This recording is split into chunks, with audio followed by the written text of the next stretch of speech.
Welcome to YouTube family ಕುಡ್ಲಾರಾಂಪೆ. ನಿಮ್ಗೆಲ್ರಿಗೂ ಕೂಡ ಗೊತ್ತಿರೋ ಹಾಗೆ ಧರ್ಮಸ್ಥಳದಲ್ಲಿ ಮತ್ತೊಮ್ಮೆ ಉತ್ಖನನ ಶುರುವಾಗುತ್ತಾ ಬಂಗ್ಲಗುಡ್ಡೆಯಲ್ಲಿ ಅಂತ ಹೇಳಿ ಕಾದು ನೋಡಬೇಕಾಗಿದೆ. ಹಾಗಾದ್ರೆ ಈ ಎಲುಬುಗಳು ಅಥವಾ ಈ ಸ್ಕೆಲಿಟನ್ ಸಿಕ್ಕ ನಂತರ ಅದರ ಪ್ರೊಸೀಜರ್ ಯಾವ ರೀತಿಯಾಗಿ ಇರುತ್ತೆ ಅಂತ ಹೇಳಿ ಮಾತಾಡೋಕೆ ನಮ್ಮ ಜೊತೆಗೆ ಬರ್ಬಡೋಸ್ ಇಂದ ಡಾಕ್ಟರ್ ಶುಭಾಕರ್ ಅವರು ಕೂಡ ಇದ್ದಾರೆ. ನಾನು ಮಾತಾಡಿಸ್ತಾ ಹೋಗ್ತೀನಿ. ಸರ್ ನಮಸ್ಕಾರ, ಕಾರ್ಯಕ್ರಮಕ್ಕೆ ಆತ್ಮೀಯ ಸ್ವಾಗತ ಸುಸ್ವಾಗತ. ನಮಸ್ಕಾರ. Thank you Vijay for having thank you Ajay for having me on the show. So ನಾನು ಮುಂಚೆ ಕೂಡ ನಿಮ್ಮ ಹತ್ರ ಮಾತಾಡಿದ್ದೆ ಸರ್, SIT ಬಗ್ಗೆ, ಬಂಗ್ಲಗುಡ್ಡದ ಬಗ್ಗೆ ಒಂದಷ್ಟು ಡಿಸ್ಕಷನ್ ಕೂಡ ಮಾಡಿದ್ದೆ. ಸೊ ಈಗ ಅಲ್ಲಿ ಒಂದಷ್ಟು ಬುರುಡೆಗಳು ಕೂಡ ಸಿಕ್ಕಿತ್ತು, ಎಲುಬುಗಳು ಕೂಡ ಸಿಕ್ಕಿರುವಂಥದ್ದು, ಅದನ್ನು FSLಗೆ ಕಳಿಸಿದೆ. ಸೊ ಅದರ ರಿಪೋರ್ಟ್ ಕೂಡ ಬಂದಿದೆ ಸರ್, ಏನು ಹೇಳ್ತೀರಾ ಇದರ ಬಗ್ಗೆ ಅಂತ? Focus of the investigation from the police point of view has shifted to the bones. ಹೊಸ ವಿಷಯಗಳು ಕಂಡು ಬಂದಿದೆ ಆ ರಿಪೋರ್ಟ್ಸ್ ನಿಂದ. ಸೊ ಹೀಗಾಗಿ ಪೊಲೀಸ್ ಅವರು ಮತ್ತೆ ಸೀನ್ ಅನ್ನು ವಿಸಿಟ್ ಮಾಡ್ತಾ ಇದ್ದಾರೆ, ಮತ್ತೆ ಏನಾದ್ರೂ ಎವಿಡೆನ್ಸ್ ಕಲೆಕ್ಟ್ ಮಾಡ್ಲಿಕ್ಕೆ ಸಾಧ್ಯತೆಗಳು ಇದೆ ಅಂತ ಕಂಡು ಬರ್ತಾ ಇದೆ. ಸೊ ಇವತ್ತು ನಾವು ಮಾತಾಡೋದಾದ್ರೆ ನಮ್ಮ topic of discussion is about examination of skeletal remains. ಯಾಕಂದ್ರೆ ಅಲ್ಲಿ ಸಿಕ್ಕಿದ್ದೆಲ್ಲ ಮೂಳೆಗಳು. ಸೊ ಇಂಗ್ಲಿಷ್ ಅಲ್ಲಿ ಸ್ಕೆಲಿಟಲ್ ರಿಮೈನ್ಸ್ ಎಕ್ಸಾಮಿನೇಷನ್ ಅಂತ ಕರಿತೀವಿ ನಾವು ಅದನ್ನ. Is A forensic examination. Doctors ಇದನ್ನು ಎಕ್ಸಾಮಿನ್ ಮಾಡಿರ್ತಾರೆ. ಆಮೇಲೆ ಆ ಎಕ್ಸಾಮಿನ್ ಮಾಡಿದಾಗ ಆ ಮೂಳೆಗಳ ಸ್ಟೋರಿ ಏನು ಅವರಿಗೆ ಹೇಳ್ತಾ ಇದೆ ಅಂತ ಅವರಿಗೆ ಗೊತ್ತಾಗಿರುತ್ತೆ. ಆ ಸ್ಟೋರಿನ ಇವರು ಒಂದು ರಿಪೋರ್ಟ್ ಫಾರ್ಮ್ ಅಲ್ಲಿ ಬರೆದು ಪೊಲೀಸ್ ಅವರಿಗೆ ಕೊಟ್ಟಿರ್ತಾರೆ. ಆ ರಿಪೋರ್ಟ್ ಮೇಲೆ ಪೊಲೀಸ್ ಅವರು ಮತ್ತೆ ಈಗ ರಿವಿಸಿಟ್ ಮಾಡ್ತಾ ಇದ್ದಾರೆ scene of where this bones were found. ಒಂದು ಮನುಷ್ಯ ಸತ್ತೋದ್ರೆ ಅವನ ಬಾಡಿ, ದೇಹ ಕೊಳಿಲಿಕ್ಕೆ ಸ್ಟಾರ್ಟ್ ಆಗುತ್ತೆ. ಡಿಕಂಪೋಸಿಷನ್ ಅಂತ ಕರಿತೀವಿ ನಾವು ಅದನ್ನ. ಕೆಲವೇ ನಿಮಿಷಗಳಲ್ಲಿ ಮನುಷ್ಯನ ಬಾಡಿ ಕೊಳಿಲಿಕ್ಕೆ ಸ್ಟಾರ್ಟ್ ಆಗುತ್ತೆ. ಆಮೇಲೆ ಕೆಲವು ದಿನಗಳಲ್ಲಿ, ಕೆಲವು ಅವರ್ಸ್ ಗಳಲ್ಲಿ ಅದು ಅಡ್ವಾನ್ಸ್ಡ್ ಸ್ಟೇಜ್ ಆಫ್ ಡಿಕಂಪೋಸಿಷನ್ ಹೋಗುತ್ತೆ. ಆಮೇಲೆ ಅದು based on the burial rituals. ಅಂದ್ರೆ ಕೆಲವು ಸಮಾಜದವರು ಬಾಡಿಯನ್ನು ಬರಿ ಮಾಡ್ತಾರೆ, ಕೆಲವು ಸಮಾಜದವರು ಬಾಡಿಯನ್ನು ಅಗ್ನಿಗೆ ಕ್ರಿಮೇಟ್ ಮಾಡ್ತಾರೆ. ಸೊ ಅದೇ ತರ ಕ್ರಿಮೇಟ್ ಮಾಡೋದೇ ಆದ್ರೆ ಅದರಲ್ಲಿ ನಮಗೆ ಬೋನ್ಸ್ ಅದರಲ್ಲಿ ನಾಶ ಆಗ್ಬಿಡ್ತವೆ. ಅದು ಏನು ವ್ಯಾಲ್ಯೂ ಬರೋದಿಲ್ಲ, ಕ್ರಿಮೇಟೆಡ್ ಬೋನ್ಸ್. ಅವರ್ ಯಾವುದೇ ದೇಹ ಡೆಡ್ ಬಾಡಿಯನ್ನು ಬರಿ ಮಾಡಿದಾಗ ಆ ದೇಹ ಕೊಳೆತೋಗಿ ಬೋನ್ಸ್ ಮಾತ್ರ ಉಳ್ಕೊಂತವೆ. ಅಂದ್ರೆ skeleton, the human skeleton remains. So bones are ಏನಂತ ಕರೀತಾರೆ ಅಂದ್ರೆ ಇಂಗ್ಲಿಷ್ ಅಲ್ಲಿ it's a permanent record of a person if he's been buried or if his dead body was exposed to open air and elements. So body ಕೊಳ್ತೋಗುತ್ತೆ, ಆದ್ರೆ bones ಮಾತ್ರ permanent ಆಗಿ ಉಳ್ಕೊಂಡ್ಬಿಡ್ತವೆ. So bones, ಈ ಮೂಳೆಗಳನ್ನು ಯಾರೇ ಫಾರೆನ್ಸಿಕ್ ಎಕ್ಸ್ಪರ್ಟ್ ಅದನ್ನು examine ಮಾಡಿದಾಗ they start telling A story, because it can tell a story of the person. So ಈ story ಬಗ್ಗೆ ನಿಮ್ಮ ವ್ಯೂವರ್ಸ್ ಗೆ ನಾವು ಹೇಳೋಣ ಇವತ್ತು, ಈ ಬೋನ್ಸ್ ಬಗ್ಗೆ. ಸೊ ಈ ಬೋನ್ಸ್ ನೋಡಿ, ನಾವು ಕಾಮನ್ ವ್ಯೂವರ್ಸ್ ಗೆ ಅಂಡರ್ಸ್ಟ್ಯಾಂಡ್ ಮಾಡ್ಬೇಕಾದ್ರೆ ಬೋನ್ 60 to 70% ಆಫ್ ಎ ಮೂಳೆ is made up of inorganic compounds. 20 to 30% of the skeleton is also made up of collagen. Collagen ಅಂದ್ರೆ it is a soft tissue. ಆಮೇಲೆ ಒಂದು 10% of the bone also is consisting of water. So ಈ bones ನಾವು examine ಮಾಡಿದಾಗ ನೋಡಿ, bones they start telling us a story. ಒಂದೇ ದೇಹದಿಂದ ಬಂದ ಮೂಳೆಗಳ ಇಲ್ದ್ರೆ ಬೇರೆ ಬೇರೆ ದೇಹಗಳದ್ದು ಕೋಮಿಂಗಲ್ಡ್, ಅಂದ್ರೆ more than one individual bones collect ಆಗಿ ಬಿದ್ದಿದ್ಯಾ ಅಂತ. ಈಗ ಬಂಗ್ಲೆಗುಡ್ಡೆದಲ್ಲಿ ಕೂಡ ತುಂಬಾ ಬಹಳಷ್ಟು ಮೂಳೆಗಳು ಪತ್ತೆ ಆಗಿರೋದ್ರಿಂದ there is every chance that the bones might have mixed up. Bones also tell whether it belongs to a male or a female person. Pelvic bone ಅಂದ್ರೆ ನಮ್ಮ ಹಿಪ್ ಅಲ್ಲಿ ಇರುತ್ತೆ ನೋಡಿ, ಹಿಪ್ ಬೋನ್ ಅಂತ ಕರಿತೀವಿ ನಾವು ಅದನ್ನು. ಸೊ ಆ ಹಿಪ್ ಬೋನ್ ನಲ್ಲಿ ಕೆಲವು ನಾಚಸ್ ಇರ್ತವೆ. ಆ ನಾಚಸ್ ನ ಇವ್ರು ನೋಡಿದಾಗ ಅದು ಮೇಲ್ ಬೋನಾ ಇಲ್ದ್ರೆ ಫಿಮೇಲ್ ಬೋನ್ ಅಂತ ಗೊತ್ತಾಗುತ್ತೆ. So pelvic bone contains A notch called as A sciatic notch.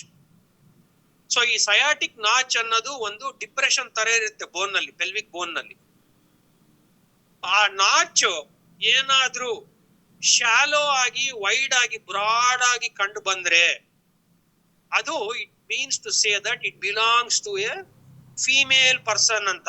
Mail person ನ ಒಂದು ಫಿಮೇಲ್ ಪರ್ಸನ್ ನ ಸೈಡ್ ಬೈ ಸೈಡ್ ಇಟ್ಟು ನೋಡಿದಾಗ, ರೈಟ್, ಅಬ್ಸರ್ವ್ ಮಾಡಿದಾಗ, a male pelvis is narrow and straight. Narrow ಮತ್ತೆ ಸ್ಟ್ರೈಟ್ ಆಗಿರ್ತಾರೆ ಮೇಲ್ ಪರ್ಸನ್ ಪೆಲ್ವಿಸ್. ಅದೇ female pelvis ಆದ್ರೆ ಈ ತರ ಇರುತ್ತೆ ನೋಡಿ, ಶಾಲೋ ಅಂಡ್ ಬ್ರಾಡ್. ಯಾಕೆ ಈ ತರ ಇರುತ್ತೆ ಅಂದ್ರೆ because it has to accommodate the child and the child birth. ಅದೇ ನಾವು ಮೇಲ್ ಪೆಲ್ವಿಕ್ ಬೋನ್ ನೋಡೋದೇ ಆದ್ರೆ ಆ male pelvic bone sciatic notch is narrow and deep. So this is the single most important indicator when you look at a pelvic bone, and you'll be able to tell ಈ pelvic bone does it belong to a female or a male ಅಂತ ಹೇಳುತ್ತೆ. ಎಷ್ಟು ಪ್ರಾಯ ಆಗಿತ್ತು ನಿಮಗೆ? ನಿಮಗೆ 20 ವರ್ಷನ, 30 ವರ್ಷನ, 50 ವರ್ಷನ, 70 ವರ್ಷನ ಅಂತ ಅದು ಕೂಡ ಹೇಳುತ್ತೆ, ರೈಟ್? ಸೊ ನಮಗೆ ಬೋನ್ಸ್ ಅಲ್ಲಿ ನೋಡಿದಾಗ ನೋಡಿ, to determine the age of a bone they look at many factors. ಅಂದ್ರೆ ಈಗ ಆಸಿಫಿಕೇಶನ್ ಸೆಂಟರ್ಸ್ ಅಂತ ಇದ್ದಾವೆ ನಮ್ಮ ಬೋನ್ಸ್ ನಲ್ಲಿ. ಅದು ನೀವು ಫೋಟೋಗ್ರಾಫ್ಸ್ ನೋಡಿದಾಗ ಅದನ್ನ ನೀವು ತೋರಿಸಬಹುದು. ಸೊ ಸ್ಕಲ್ ಬೋನ್ ನಾವು ಮಾತಾಡ್ತಾ ಇದೀವಲ್ಲ, ಸ್ಕಲ್ ಬೋನ್ ಬಗ್ಗೆ ಅಂದ್ರೆ ನಮ್ಮ ತಲೆಬುರುಡೆ ಬಗ್ಗೆ. ತಲೆಬುರುಡೆ ಮಗುವನ್ನು ನೀವು ತಲೆ ಮೇಲೆ ಮುಟ್ಟಿದಾಗ ಅವರ ತಲೆ ತುಂಬಾ ಮೆತ್ತಗಿರುತ್ತೆ. ಯಾಕೆಂದ್ರೆ ಅವ್ರದ್ದು ಸ್ಕಲ್ ಸೂಚರ್ಸ್ ಇನ್ನು ಕ್ಲೋಸ್ ಆಗಿರೋದಿಲ್ಲ. Why they have not closed is because the brain starts developing. ಒಂದು ಮಗು ಬ್ರೈನ್ ಡೆವಲಪ್ ಆಗ್ತಾ ಬರ್ತಾ ದೊಡ್ಡದಾಗ್ತಾ ಬರುತ್ತೆ. ಸೊ ಆ ಡೆವಲಪ್ಮೆಂಟ್ ಗೋಸ್ಕರ ಸ್ಕಲ್ ಸೊ ಹುಟ್ಟಿದಾಗ ಮಗುಗೆ ಫ್ಯೂಸ್ ಆಗಿರೋದಿಲ್ಲ ಸೂಚರ್ಸ್. ಬರ್ತಾ ಬರ್ತಾ ಸ್ಲೋ ಆಗಿ ಆ ಮಗು ಡೆವಲಪ್ ಆಗ್ತಾ ಆಗ್ತಾ ಒಂದು ಅಡಲ್ಟ್ ಆದಾಗ, ಅಡಲ್ಟ್ ಆದ್ಮೇಲೆ ಸ್ಲೋ ಆಗಿ ಸೂಚರ್ಸ್ ಒಂದಕ್ಕೊಂದು ಈ ತರ ಜಾಯಿಂಟ್ ಮಾಡ್ಕೊಂತ ಹೋಗ್ತವೆ. Based on the closure also we can estimate what could be the approximate age of the individual.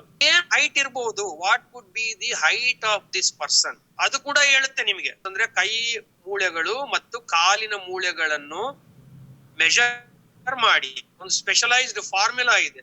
ಆ ಫಾರ್ಮುಲಾ ಅಪ್ಲೈ ಮಾಡಿ ಕ್ಯಾಲ್ಕುಲೇಟ್ ಮಾಡಿದ್ರೆ so it gives you the height. ಅಂದ್ರೆ ಆ ಮನುಷ್ಯ ಎಷ್ಟು ಹೈಟ್ ಇದ್ದ ಅಂತ ಕೂಡ ಹೇಳುತ್ತೆ. ಆ ಟೀತ್ ಏನಾದ್ರೂ ಇಂಟ್ಯಾಕ್ಟ್ ಆಗಿದ್ರೆ ಆ ಟೀತ್ ಅನ್ನು ತೆಗೆದು ಆ ಟೀತ್ ನ ಕೂಡ ಕ್ರಶ್ ಮಾಡಿ ಅದನ್ನ ಚೆಕ್ ಮಾಡ್ತಾರೆ ಅವರು, DNA ಏನಾದ್ರೂ ರಿಟ್ರೀವ್ ಮಾಡಬಹುದಾ ಅಂತ. ಅದು ಕೂಡ ಸಾಧ್ಯತೆಗಳಿದೆ. ಸೊ ಐಡೆಂಟಿಟಿ ಎಸ್ಟಾಬ್ಲಿಷ್ ಮಾಡಬಹುದು ಬೋನ್ಸ್ ಇಂದ if there is a DNA availability. So ಆ ಬೋನ್ಸ್ ನ ನೀವೇನಾದ್ರೂ ಟಾಕ್ಸಿಕಾಲಜಿಕಲ್ ಎಕ್ಸಾಮಿನೇಷನ್ ಗೆ ಕಳಿಸೋದೇ ಆದ್ರೆ ಆ bones can still tell you whether the person was exposed to a particular poison, chronic poisoning for a long time. Napoleon Bonaparte, one of the greatest figures of the post-World War era, ಅವರ ಬಾಡಿಯನ್ನು retrieve ಮಾಡಿ ಅವರ skeletal remains ಅನ್ನು examine ಮಾಡಿದಾಗ ಏನು ಗೊತ್ತಾಯ್ತಂದ್ರೆ Napoleon Bonaparte was poisoned by his own lover. ಒಂದು poison ಇದೆ, it is colourless, tasteless.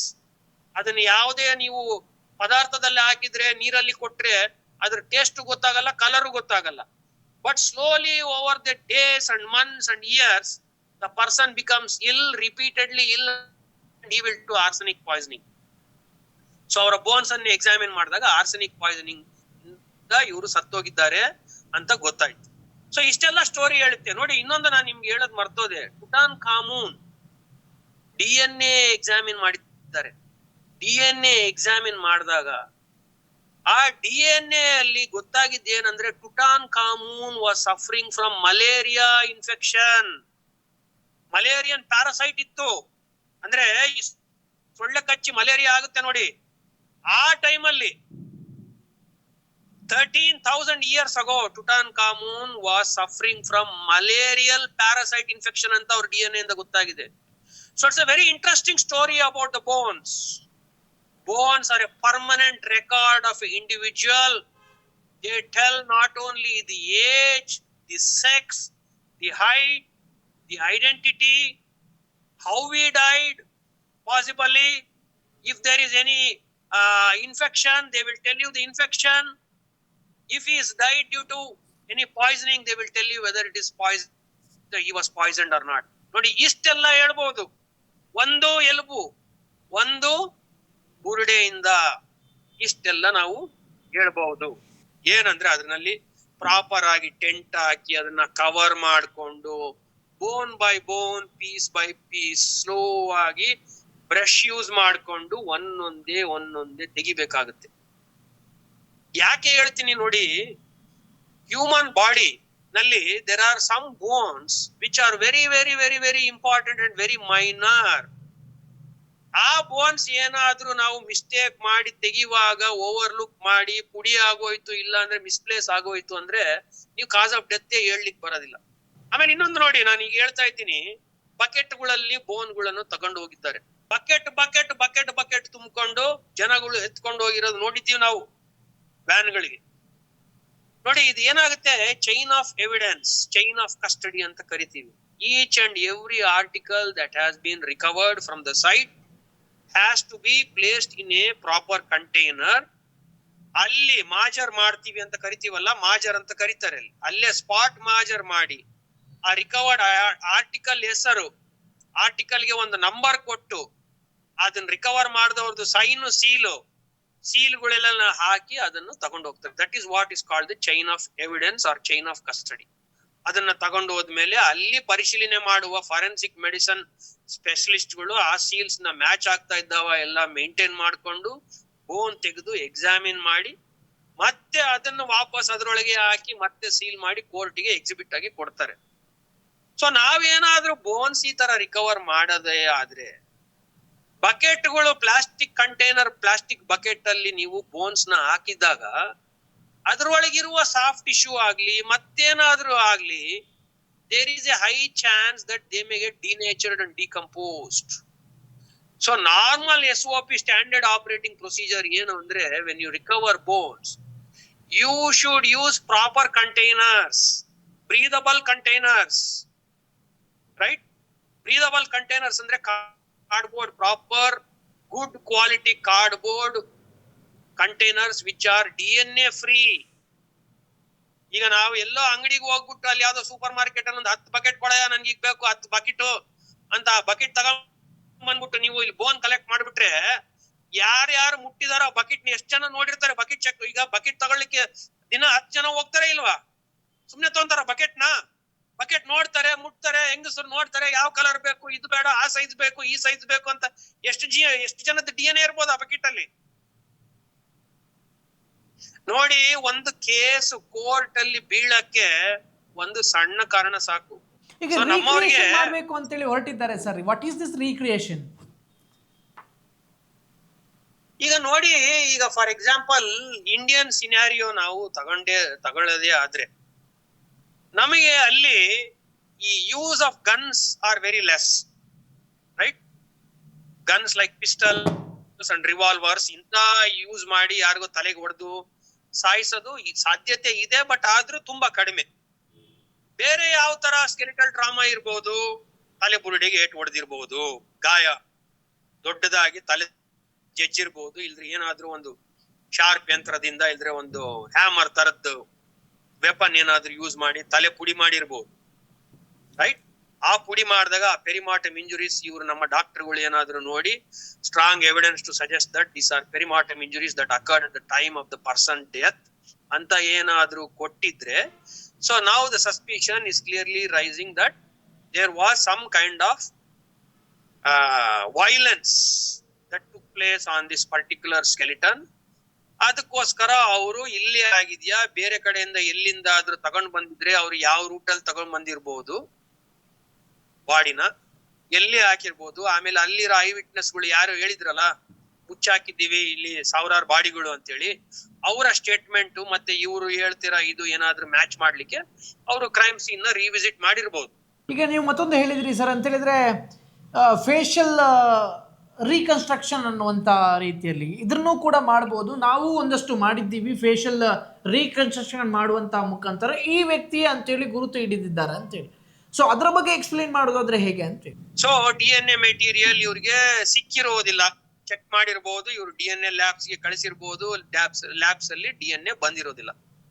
ಆಮೇಲೆ ಅಲ್ಲಿ ಏನು ಬೇರೆ ಬಟ್ಟೆಗಳೇ ಆಗ್ಲಿ, ಜ್ಯುವೆಲರಿ ಏನೇ ಆಗ್ಲಿ, ಇಂಥವ್ರಿಗೆ ಫಾರ್ ಎಕ್ಸಾಂಪಲ್ ಒಂದು ಗುಬ್ಬಿ ತುಮಕೂರು ಡಿಸ್ಟ್ರಿಕ್ಟಿನ ಒಂದು ದೇಹ ಮನುಷ್ಯಂದು ಸಿಕ್ಕಿದೆ ಅಂತ ನಿಮ್ಗೆ ಗೊತ್ತಿದೆ ಎಲ್ಲರಿಗೂ. ಅಲ್ಲಿ ಏನಾಗಿತ್ತು, ಅವ್ರದ್ದು ಸ್ಕೆಲಿಟನ್ ಮೇಲೆ ಬಟ್ಟೆಗಳಿದ್ವು, ಆ ಬಟ್ಟೆಯಲ್ಲಿ ಇವ್ರದ್ದು ಪ್ಯಾನ್ ಕಾರ್ಡ್, ಡ್ರೈವಿಂಗ್ ಲೈಸೆನ್ಸ್ ಇತ್ತು. ಸೊ ಅದೇ ರೀಸನ್ ಇಂದ ಅವರು they were able to trace that person that he was from Gubbi, ಇಂತಿಂತ ಕಡೆ ಅವನಿಗೇನೋ ಮಾನಸಿಕ ಪ್ರಾಬ್ಲಮ್ ಇತ್ತು, ಬಂದಿದ್ದಾನೆ ಅಂತೆಲ್ಲ ರೀಕನ್ಸ್ಟ್ರಕ್ಟ್ ಮಾಡಿ ಕ್ಲೋಜರ್ ಕೊಟ್ಟಿದ್ದಾರೆ, which is A good thing. So ನಮ್ಗೆ DNA ಇಲ್ಲ, ಬೇರೆ ಏನಾದ್ರೂ ಈ ತರ ರಿಲೈ ಮಾಡ್ಲಿಕ್ಕೆ ವಸ್ತುನೂ ಇಲ್ದಲೆ ಇದ್ದಾಗ, ತಲೆಬುರುಡೆ ಮಾತ್ರ ಇದೆ, ಬೇರೆ ಏನೂ ಇಲ್ಲ ಅಂದ್ರೆ, ಆವಾಗ ಈ ಫೇಶಿಯಲ್ ರೀಕನ್ಸ್ಟ್ರಕ್ಷನ್ ಟೆಕ್ನಿಕ್ ಅನ್ನೋದು ತುಂಬಾ ಮಹತ್ವದ ಇಂಪಾರ್ಟೆನ್ಸ್ ಪಡೆಯುತ್ತದೆ. ಈ ಫೇಶಿಯಲ್ ರೀಕನ್ಸ್ಟ್ರಕ್ಷನ್ ಟೆಕ್ನಿಕ್ ನ ಸ್ಲೋ ಆಗಿ ಓವರ್ ದ ಇಯರ್ಸ್ ಡೆವಲಪ್ ಮಾಡ್ಕೊಂಡು ಬಂದಿದ್ದಾರೆ. Facial reconstruction technique became a very powerful scientific tool after the facial reconstruction of king from England. So ಅದೇ ಫೇಶಿಯಲ್ ರೀಕನ್ಸ್ಟ್ರಕ್ಷನ್ ಟೆಕ್ನಿಕ್ ಅನ್ನು ನ್ಯೂಯಾರ್ಕ್ ಅಲ್ಲಿ ಒಂದು famous reconstruction scientist Joe Mullins ಅಂತ ಹೇಳಿ ಇದ್ದಾರೆ. ಅವರು ಎಷ್ಟೊಂದು missing children who are kidnapped, raped and murdered ಅಂತ ಅವರ ಬಾಡಿನೇ ಸಿಗಲಿಲ್ಲ. ಸೋ ಮೆನಿ ಇಯರ್ಸ್ ಆದ್ಮೇಲೆ ಅವರು ಯಾರು ಈ ರೇಪಿಸ್ಟ್ಗಳನ್ನ ಹಿಡಿದು ಸಿಗಾಕೊಂಡು, ಯಾವ್ದೋ ಒಂದು ಕೇಸಲ್ಲಿ ಒಬ್ಬ ಸೀರಿಯಲ್ ರೇಪಿಸ್ಟ್ ಸಿಗಾಕೊಂಡ, ಅವನನ್ನು ಕ್ವಶನ್ ಮಾಡಿ ಇಂಟ್ರಾಗೇಷನ್ ಮಾಡಿದಾಗ ಅವನು ಈ agreed to have committed more than 20 kidnappings, rape and murder and secreting of the dead bodies of the children, more than 20. So ಅವನನ್ನು ಅವ್ರು ಕರ್ಕೊಂಡೋಗಿ ಎಲ್ಲೆಲ್ಲಿ ಹಾಕಿದ್ಯಾ, ಎಲ್ಲೆಲ್ಲಿ ತೂತ್ ಹಾಕಿದ್ಯಾ, ಎಲ್ಲಿ ಏನು ಡಿಸ್ಪೋಸ್ ಮಾಡಿದ್ಯಾ ಅಂತ ಅವನು ತೋರ್ಸ್ಕೊಂತ ಬಂದಾಗ ಆ ಬೋನ್ಸ್ ಅನ್ನು ಇವರು ರಿಕವರ್ ಮಾಡ್ಕೊಂಡು ತಗೊಂಡು ಬಂದ್ರು ಪೊಲೀಸ್, FBI. ಬಟ್ ಅನ್ಫಾರ್ಚುನೇಟ್ಲಿ ಅವರು ರಿಕವರ್ ಮಾಡಿದಾಗ they are not able to confirm by DNA whether this bone belong to this small girl or not ಅಂತ. ಯಾಕಂದ್ರೆ ದೇ ವರ್ ಎಕ್ಸ್ಪೋಸ್ಡ್. ಬಹಳ ಕಡೆ ಅವನ್ನೆಲ್ಲ ಫಾರೆಸ್ಟ್ ಅಲ್ಲೆಲ್ಲ ತಗೊಂಡೋಗಿ ಶಾಲೋ ಗ್ರೇವ್ ಅಲ್ಲೆಲ್ಲ ಊತಾಕ್ಬಿಟ್ಟಿದ್ದ, ರೈಟ್. ಸೊ ಹಂಗಾಗಿದ್ದಾಗ ಇವ್ರು ಏನ್ ಮಾಡಿದ್ರೆ, ಜೋ ಮಲಿನ್ಸ್ ಅನ್ನೋರು ಆ ಫೇಶಿಯಲ್ ಬೋನ್ಸ್ ನ, ಸ್ಕಲ್ ಬೋನ್ ನ ತಗೊಂಡು ಅದ್ರ ಮೇಲೆ ಫಾರೆನ್ಸಿಕ್ಲಿ ಪ್ರೂವನ್ ಟೆಕ್ನಿಕ್ಸ್ ಯೂಸ್ ಮಾಡಿ ನಮ್ಮ ಕ್ಲೇ ಸ್ಕಲ್ಪ್ಚರ್ ಮಾಡಿದ್ದಾರೆ. It's a very specialized technique where they apply the facial skin muscles over the facial bones and create a real image of that person. So ಆ image ನ photograph ತೆಗೆದು colours ಎಲ್ಲ add ಮಾಡಿ, hair styles ಎಲ್ಲ add ಮಾಡಿ, ಒಂದ್ 4-5 different photos ನ ತೆಗೆದು ಮಿಸ್ಸಿಂಗ್ ಚಿಲ್ಡ್ರನ್ ಪೇರೆಂಟ್ಸ್ ಮತ್ತೆ ಮಿಸ್ಸಿಂಗ್ ಚಿಲ್ಡ್ರನ್ ಇದ್ರೊಳಗಡೆ ಸರ್ಕ್ಯುಲೇಟ್ ಮಾಡಿದಾಗ ಅವಾಗ ಕೆಲವು ತಂದೆ ತಾಯಿಗಳು, ಅಯ್ಯೋ ಇದು ನನ್ನ ಮಗಳೇ, ಇದು ನನ್ನ ಮಗನೇ ಅಂತ ಅವರು ಮುಂದೆ ಬಂದಿದ್ದಾರೆ.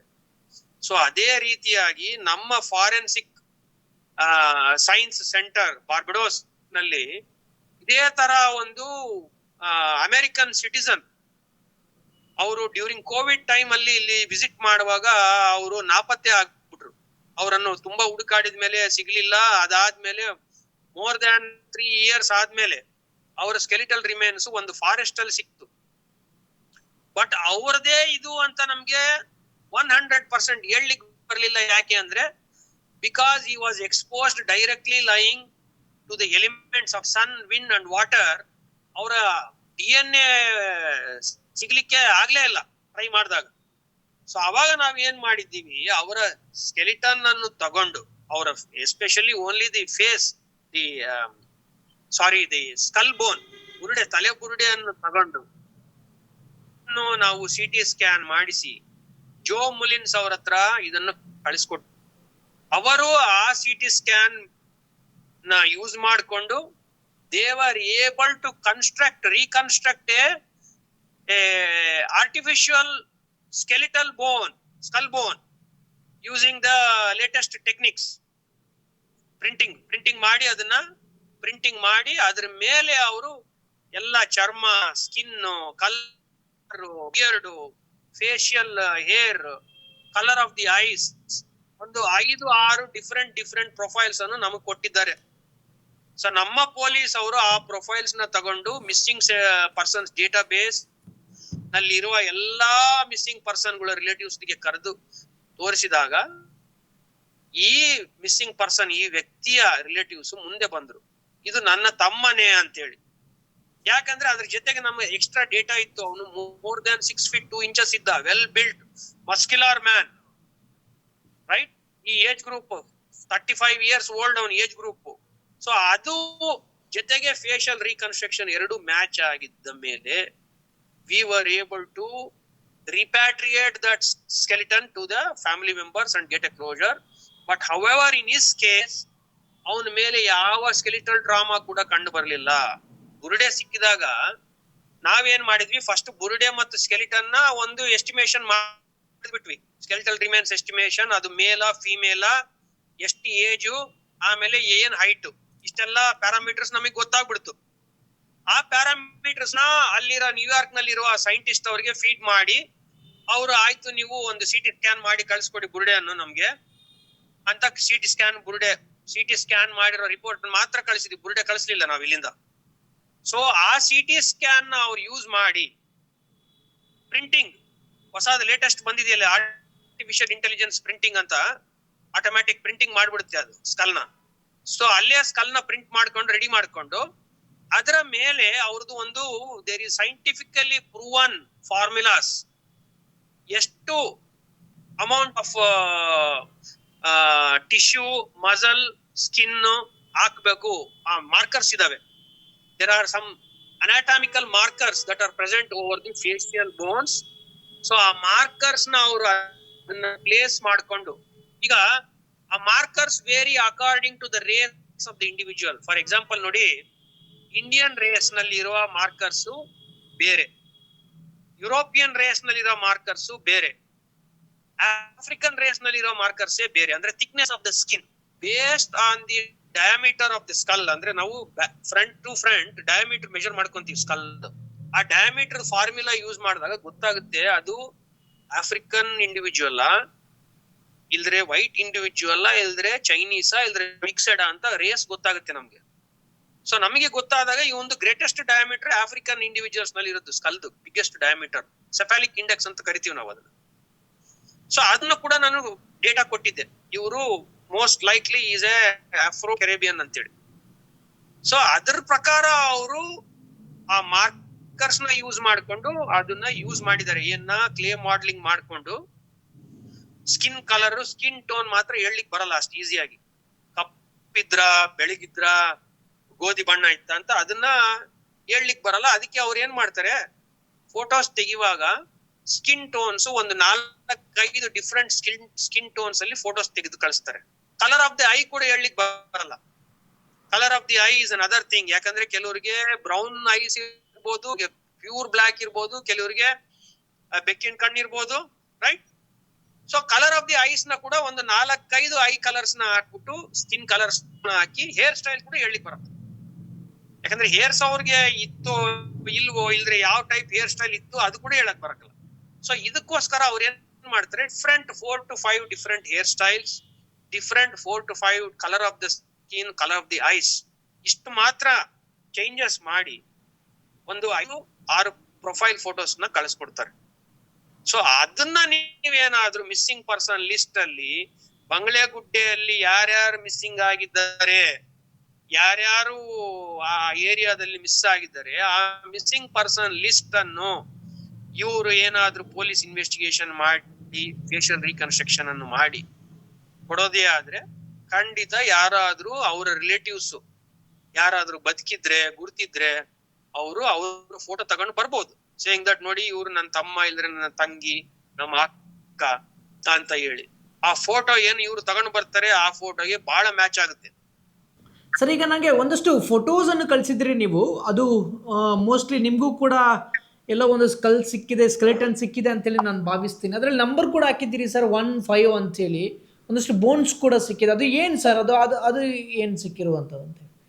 ಇದು ಏನಾಗಿದೆ ಅಜಯ್, ಕೆಲವು ವಾರಗಳ ಹಿಂದೆ ಪೊಲೀಸ್ ಅವರಿಗೆ ಈ ಶುಗರ್ ಕೇನ್ ಪ್ಲಾಂಟೇಶನ್, ಕಬ್ಬಿನ ಪ್ಲಾಂಟೇಶನ್ ನಲ್ಲಿ ಕಬ್ಬಿನ ವರ್ಕರ್ಸ್ ಕಬ್ಬನ್ನು ಕಟ್ ಮಾಡುವಾಗ ಅವರಿಗೆ ಅಲ್ಲಿ ಹ್ಯೂಮನ್ ರಿಮೇನ್ಸ್ ಅಂದ್ರೆ ಹಸ್ತಿ ಪಂಜರ ಕಂಡು ಬಂತು ಪ್ಲಾಂಟೇಶನ್ ವರ್ಕರ್ಸ್ಗೆ. ಆವಾಗ ಅವರು ಪೊಲೀಸ್ ಅವರಿಗೆ ರಿಪೋರ್ಟ್ ಕೊಟ್ಟಾಗ ಪೊಲೀಸ್ ಅವರು ಅವರ ತಂಡ ಫಾರೆನ್ಸಿಕ್ ಲ್ಯಾಬ್ ಅವರನ್ನು ತಗೊಂಡು, ಕ್ರೈಮ್ ಸೀನ್ ಇನ್ವೆಸ್ಟಿಗೇಟಿಂಗ್ ಆಫೀಸರ್ಸ್ ಅನ್ನು ತಗೊಂಡು ಅವರು ಅಲ್ಲಿಗೆ ಹೋಗಿ ಆ ಸ್ಕೆಲಿಟನ್ ಅನ್ನು ಎಕ್ಸಾಮಿನ್ ಮಾಡಿಕೊಂಡು ಅಲ್ಲಿರೋ ಎಲ್ಲಾ ಮೂಳೆಗಳನ್ನು ಕಲೆಕ್ಟ್ ಮಾಡಿ ಕೇರ್ಫುಲ್ ಆಗಿ ರಿಕವರ್ ಮಾಡ್ಕೊಂಡು ಕಳಿಸ್ಕೊಟ್ಟಿದ್ದಾರೆ, ಎಕ್ಸಾಮಿನ್ ಮಾಡಿ ಅದು ಏನು ಅಂತ ಹೇಳಿ. ಸೊ ನಾನು ಈ ಮೂಳೆಗಳನ್ನು ಎಕ್ಸಾಮಿನ್ ಮಾಡಿದ್ದೆ. ಸೊ ಆಲ್ಮೋಸ್ಟ್ ಒಂದು 95% of the bones they were able to bring. Some bones were missing. ಯಾಕಂದ್ರೆ ನೋಡಿ, ಇದು ಓಪನ್ ಏರ್ ನಲ್ಲಿ ಬಿದ್ದಿತ್ತು, ಅದು ಯಾವ್ದಾದ್ರು ನಾಯಿ ನರಿ ಏನಾದ್ರು ಎತ್ಕೊಂಡು ಹೋಗಿರೋ ಸಾಧ್ಯತೆಗಳಿದಾವೆ ಬೋನ್ಸ್, ಕೆಲವು bones. But however the most important bone, the skull bone with the ಜಾ ಬೋನ್, ಪೆಲ್ವಿಕ್ ಬೋನ್, ಲಾಂಗ್ ಬೋನ್ಸ್, ಆಮೇಲೆ ಈ ಸ್ಯಾಕ್ರಮ್, ಇವೆಲ್ಲ ಸಿಕ್ಕಿದಾವೆ. ಸೊ ನೋಡಿ, ಈ ಬೋನ್, ಸ್ಕಲ್ ಬೋನ್ ಸಿಕ್ಕಿದ್ದು ಬಹಳ ಇಂಪಾರ್ಟೆಂಟ್ ಬ್ರೇಕ್ ಥ್ರೂ ಈ ಇನ್ವೆಸ್ಟಿಗೇಷನ್ ಅಲ್ಲಿ ಬಂತು. ಯಾಕೆ ಅಂದ್ರೆ ನೋಡಿ, ಈ ಸ್ಕಲ್ ಬೋನ್ ನೀವು ಫೋಟೋಗ್ರಾಫ್ ಅನ್ನು ಪರಿಶೀಲನೆ ಮಾಡಿದಾಗ there is a clear circular hole ಇದೆ ನೋಡಿ ಇಲ್ಲಿ at the back of the head, right over the parietal bone. ಇದನ್ನ ಪೆರೈಟಲ್ ಬೋನ್ ಅಂತ ಕರಿತೀವಿ. ಕ್ಲಿಯರ್ ಸರ್ಕ್ಯುಲರ್ ಡಿಫೆಕ್ಟ್ ಕಂಡು ಬರ್ತಾ ಇದೆ. ಅದನ್ನ ಸ್ಕೇಲ್ ಅಲ್ಲಿ ಇಟ್ಟು ಫೋಟೋ ತೆಗೆದಿದ್ದೀನಿ, ಅದನ್ನ ನೀವು ನೋಡ್ಬೋದು. ಸೊ ಈ defect entry wound, bullet entry wound ಅಂದ್ರೆ ಬುಲೆಟ್ ನಲ್ಲಿ ಇವನ್ನ ರಿವಾಲ್ವರ್ ಇಲ್ದ್ರೆ ಯಾವ್ದಾದ್ರು ರೈಫಲ್ಡ್ ವೆಪನ್ ತಗೊಂಡು ಶೂಟ್ ಮಾಡಿದ್ದಾರೆ ಈ ಮನುಷ್ಯನ. ಸೊ ಅದು ತಲೆಯಲ್ಲಿ ಹೋಗಿ ಇಲ್ಲಿ right side of the head over the parietal bone ಅದು ಎಂಟ್ರಿ ಆಗಿ back of the head exit ಆಗಿದೆ. ಸೊ ಇದರಿಂದ ನಾನು ಏನ್ ಹೇಳ್ಬೋದು ಅಂದ್ರೆ ಪೊಲೀಸ್ ಅವ್ರಿಗೆ, ಈ ಮನುಷ್ಯನ ಇವನು ಮೇಲ್ ಪರ್ಸನ್ ಅಂತ ಹೇಳ್ದೆ, ಆಮೇಲೆ ಇವನು ಸೆಕ್ಸಿ ಹೇಳ್ದೆ, ಇವನ್ ಹೈಟ್ ಎಷ್ಟಿದೆ ಹೇಳ್ದೆ, ಆಮೇಲೆ ಇವನ್ ಅಪ್ರಾಕ್ಸಿಮೇಟ್ ಏಜ್. ಈಗ ನೋಡಿ ಸೂಚರ್ಸ್, ನಾನು ಒಂದೆರಡು ಫೋಟೋಸ್ ನ ನಿಮ್ಮಲ್ಲಿ ಕಡ್ಡಿ ಇಟ್ಟು ತೋರಿಸ್ತಾ ಇದ್ದೀನಿ. ಸೂಚರ್ಸ್ ಅಂದ್ರೆ ಅದನ್ನೇ ಅಂತ ಕರಿತೀವಿ, right? Suture closure happens over passage of time as the person develops. ಇವನು ಯಂಗ್ ಪರ್ಸನ್, ಯಾಕಂದ್ರೆ ಇವನು ಸೂಚರ್ಸ್ ಕ್ಲೋಸ್ ಆಗಿಲ್ಲ, ಸ್ಕಲ್ ಸೂಚರ್ಸ್ ಕ್ಲೋಸ್ ಆಗಿಲ್ಲ. So is below the age of 40 years, right? So he was a young person, a male person of nearly 6 feet in length, and he had this perimortem injury, single gunshot wound to the head. So ಇದು cause of death. So ಈ bones ಇಂದ ನಾವು we were able to establish his race, ಅಂದ್ರೆ ಈ African race ಅವರು. ಆಮೇಲೆ ಈ was a male individual, nearly 6 feet in length, well built, muscular. ಆಮೇಲೆ then we were also able to establish the injury. So ಇದೇ ತರ ಬಂಗ್ಲೆಗುಡ್ಡೆಯಲ್ಲಿ ಏನಾದ್ರೂ ಕಂಡು ಬಂದಿದ್ದೇ ಆಗಿದ್ರೆ ಅವರು ಡಾಕ್ಟರ್ಸ್ ಅಲ್ಲಿರೋರು ಹೇಳ್ಬೋದು ಇದು ಗನ್ ಶಾಟ, ಇಲ್ರೆ ಯಾರಾದ್ರೂ ಅವ್ರಿಗೆ ಈ ಮಾರಣಾಂತ ಯಂತ್ರಗಳು ಅಂತ ಹೇಳ್ತಿರಲ್ಲ ನೀವು, ಆ ತರ ಏನಾದ್ರೂ ಅವ್ರ ಮೇಲೆ ಮಾಡಿದ್ದೇ ಆಗಿದ್ರೆ ಬ್ಲಂಟ್ ಆಬ್ಜೆಕ್ಟ್ ಅಲ್ಲಿ ಶಾರ್ಪ್ ಆಬ್ಜೆಕ್ಟ್ಸ್ ನಿಂದ ಆ ಟೈಪ್ ಪ್ಯಾಟರ್ನ್ಸ್ ಕಂಡು ಬರ್ತವೆ. ಸೊ ಅದೇ ಆಗಿದ್ರೆ ಅವರು ಕ್ಲಿಯರ್ ಆಗಿ ಹೇಳ್ಬೋದು ಇದು perimortem injury as a result of blunt force trauma to the head ಅಂತ ಅವರು ಕೊಟ್ರೆ ಪೊಲೀಸ್ ಅವರಿಗೆ ತುಂಬಾ ಉಪಯೋಗ ಆಗುತ್ತೆ. ಅವ್ರಿಗೆ ಏನಾದ್ರೂ DNA ಸಿಕ್ಕಿದ್ದೇ ಆದ್ರೆ DNA ಮ್ಯಾಚ್ ಮಾಡಬಹುದು. DNA ಸಿಗಲಿಲ್ಲ ಅಂದ್ರೆ ಫೇಶಿಯಲ್ ರೀಕನ್ಸ್ಟ್ರಕ್ಷನ್ ಮಾಡಿ ಆ ಇಂಡಿವಿಜುವಲ್ ಐಡೆಂಟಿಟಿಯನ್ನು ಎಸ್ಟಾಬ್ಲಿಷ್ ಮಾಡ್ಲಿಕ್ಕೆ ಸಾಧ್ಯತೆಗಳಿದ್ದಾವೆ. Okay sir, thank you. Thank you. ಈಗಾಗಲೇ ನನಗೆ ಡಾಕ್ಟರ್ ಶುಭಾಕರ್ ಅವರು ಬಾರ್ಬಡೋಸಿಂದ ಹೇಳಿದ್ರು ಏನು ಅಂತ ಹೇಳಿದ್ರೆ ಫೇಶಿಯಲ್ ರೀಕನ್ಸ್ಟ್ರಕ್ಷನ್ ಮಾಡ್ಬೋದು ಅನ್ನುವಂಥ ವಿಚಾರದಲ್ಲಿ. ಯಾವ ರೀತಿಯಾಗಿ ಅಂತೇಳಿ ವಿಡಿಯೋವನ್ನು ಕೂಡ ನೋಡಿದ್ರಿ. ಫೇಶಿಯಲ್ ರೀಕನ್ಸ್ಟ್ರಕ್ಷನ್ ಮಾಡುವ ಮುಖಾಂತರ ಈ ವ್ಯಕ್ತಿ ಅಂತೇಳಿ ಗುರುತು ಹಿಡಿಬೋದು ಅಂತೇಳಿ. ಒಂದು ವೇಳೆ ಇಂಡಿಯಾದಲ್ಲೂ ಇಲ್ಲ ಅಂತ ಹೇಳಿದ್ರೆ ಖಂಡಿತವಾಗ್ಲೂ USA ಅನ್ನು ಅಪ್ರೋಚ್ ಆಗುವ ಮುಖಾಂತರನಾದ್ರೂ ಮಾಡಬಹುದು ಅಂತೇಳಿ. ವಿಠ್ಠಲ್ ಗೌಡ್ರು ಹೋದಂತ ಸಮಯದಲ್ಲಿ ಒಂದು ಸಣ್ಣ ತಲೆಬುರುಡೆ ಇತ್ತು ಅಂತೇಳಿ ಕೂಡ ಹೇಳಿದ್ರು. ಸೊ ಆ ತನ್ನ ತಲೆಬುರುಡೆಯನ್ನು ಇಟ್ಕೊಂಡು ಯಾರ್ದು ಅಂತೇಳಿ ಫೇಶಿಯಲ್ ರೀಕನ್ಸ್ಟ್ರಕ್ಷನ್ ಮಾಡಿದ್ರೆ ಖಂಡಿತವಾಗ್ಲೂ ಇದಕ್ಕೊಂದು ಮತ್ತೊಂದು ತಿರುವು ಸಿಗುತ್ತೆ ಅಂತ ಹೇಳಿದ್ರು ಕೂಡ ತಪ್ಪಾಗ್ಲಿಕ್ಕಿಲ್ಲ. ಇದನ್ನು SIT ಮಾಡುತ್ತಾ, ಕರ್ನಾಟಕ ಸರ್ಕಾರ ಮಾಡುತ್ತಾ, ನಮ್ಮ ಸೆಂಟ್ರಲ್ ಗೌರ್ಮೆಂಟ್ ಅನ್ನು ಅಪ್ರೋಚ್ ಆಗುತ್ತಾ ಅಂತ ಹೇಳಿ ಕೂಡ ಕಾದು ನೋಡಬೇಕಾಗಿದೆ. ಒಂದು ವೇಳೆ ಜಸ್ಟಿಸ್ ಸಿಗ್ಲೇಬೇಕು, ಜಸ್ಟಿಸ್ ಕೊಡ್ಲೇಬೇಕು ಅಂತ ಹೇಳಿ ಸರ್ಕಾರಕ್ಕೆ ಮನಸ್ಸಿದ್ರೆ ಮಾತ್ರ ಖಂಡಿತವಾಗ್ಲೂ ಇದಕ್ಕೆ ತಾರ್ಕಿಕ ಅಂತ ಸಿಕ್ಕೇ ಸಿಗುತ್ತೆ. SIT ಮುಗ್ದಿದೆ, SITಗೆ ಏನೂ ಸಿಗ್ಲಿಲ್ಲ ಅಂತೇಳಿ ಒಂದಷ್ಟು ಜನ ಮಾತಾಡ್ತಾ ಇದ್ರು. ಇಲ್ಲ, SIT ಪ್ರಾರಂಭವಾಗಿದೆ, ಸಿಗೋಕೆ ಶುರುವಾಗಿದೆ.